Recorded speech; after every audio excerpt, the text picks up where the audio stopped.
Hello friends, welcome back to worship radio. ఈ వీడియోలో మనం వావిలి లక్ష్మీవారపు నోము వ్రత కథ గురించి తెలుసుకుందాం. ఈ కథ ఏంటంటే, పూర్వం ఒక బ్రాహ్మణ దంపతులకు నలుగురు కూతుర్లు, నలుగురు కొడుకులు ఉండేవారట.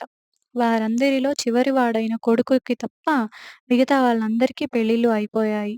అందరూ సుఖ సంతోషాలతో తమ జీవితాన్ని గడిపేవారు. కానీ పెళ్ళైన వారిలో చివరి కూతురిది పేద సంసారం కాబట్టి ఆమెనెవ్వరూ పట్టించుకునేవారు కాదు. ఏ శుభకార్యాలు జరిగినా, ఏ పండగలు చేసుకున్నా ఆమెను పుట్టింటి వారు పిలిచేవారే కాదు. తమ పిల్లల్ని కూడా వారు దగ్గరకు పిలిపించుకునేవారు కాదు. ఆమె తన తల్లిదండ్రులకు ఇంటి పక్కనే ఉన్న శిథిల గృహంలో ఉండేది. దీంతో తీవ్ర మానసికతో ఆమె ఎల్లప్పుడూ బాధపడుతూ తన జీవితాన్ని కొనసాగించేది. ఒకరోజు ఆ బ్రాహ్మణుడి చివరి కొడుకు పెళ్లి రోజు రానే వచ్చింది. ఆ పెళ్ళికి ప్రతి ఒక్క బంధువుని, చుట్టుపక్కల వారందరినీ ఆహ్వానించారు. కానీ పేద జీవనం సాగిస్తున్న ఆమె మాత్రం పిలవలేదు. ఇదంతా గమనించిన ఆ బ్రాహ్మణ ఇంటి పెద్ద కోడలు ఆ కడసారి కూతురి కోసం చింతిస్తుంది. అప్పుడామె పెళ్లి వంటల కోసం ఉంచిన బియ్యంలో నుంచి అడ్డెడు తవ్వెడు కడిగిన బియ్యాన్ని తీసి ఒక కొత్త చాటలో పోస్తుంది. అలాగే కడిగిన బియ్యాన్ని కూడా ఆ చేటతో మూస్తుంది. అనంతరం ఒక వాకిలి చెట్టు కొమ్మను, రవికెల గుడ్డను, దక్షిణ తాంబూలాలను అందులో ఉంచుతుంది. అన్నీ ఉన్న క్రొత్త చేట మీద ఒక పాత చేటను మూత ఉంచి, తమ ఇంటి పక్కనే శిథిల గృహంలో ఉంటున్న కడగొట్టు ఆడపడుచుకి 2 ఏళ్ల నడుమ ఉన్న గోడ మీద వాయినాన్ని అందించింది. ఆ వాయినం అందుకున్న ఫలితంగా ఆ పేద ఆడపడుచు దరిద్రం తొలగి క్రమక్రమంగా ఆమె తన తోడబుట్టిన వాళ్ళందరికన్నా ధనవంతురాలయ్యింది. అంతలోనే ఆమె పెద్దన్నగారి కూతురి కళ్యాణం ఏర్పడింది. ఇప్పుడు ఆమె సంపన్నురాలు అయిన కారణంగా పుట్టింటివారు ఆమెను ఆ ఉత్సవానికి పదే పదే పిలిచారు.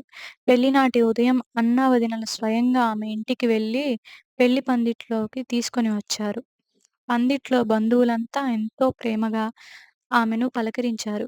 భోజనాలు వేళ అయ్యేసరికల్లా ఆమెకు వెండి పువ్వుల పీట వేసి, బంగారు రంగు అరిటాకు వేసి, అందులో వెండి కంచము, వెండి పాత్రలు ఉంచి, పంచభక్ష పరమాన్నాలు, పిండి వంటలను వడ్డించి భోంచేయమన్నారు. అప్పుడామె తన వంటి మీదున్న మంగళాభరణాలు, నత్తు, దుత్తులు, శతమానం నల్లపూసలు, గాజులు తప్ప తక్కిన విలువైన నగలన్నీ తీసి వెండి పీట మీదుంచి, "నగా నట్రాల్లారా భోంచేయండి, ఆభరణాల్లారా ఆరగించండి" అని చెప్పి, తాను ఎంగిలి పడకుండానే తన ఇంటికి వెళ్ళిపోబోగా, విందుకొచ్చిన వాళ్ళంతా అడ్డుకొని, "అదేమిటే అమ్మడు ఆభుక్తికంగానే వెళ్ళిపోతున్నావు" అని ప్రశ్నించారు. అందుకా చిన్నది చిరునవ్వు నవ్వి, "అమ్మలారా, నా పుట్టింటి వాళ్ళు నా సంపాదనల్ని చూసి పిలిచిరారు. నేను పెట్టుకున్న నగల్ని పిలిచారే గాని నన్ను మాత్రం పిలవలేదు. భోగభాగ్యాల్ని చూసి పిలిచారు కనుక భోజనం కూడా అవే చేస్తాయి" అని చెప్పింది. ఆ మాటలకు పుట్టింటి వాళ్ళంతా తమ తప్పు తెలుసుకొని క్షమించమని కోరారు. వచ్చిన చుట్టుపక్కలంతా ఆమె చుట్టూ చేరి, "ఇంతకీ నీకిన్ని సంపదలు ఎలా కలిగాయి? ఇందుకేం నోము నోచావు?" అని అడిగారు. ఆమె, "నేను నోము నోచనే లేదు. మా పెద్ద వదిన గారు నాకు పెరటి గోడ మీద నుంచి వావిలి గౌరీ నోము వాయినమిచ్చింది.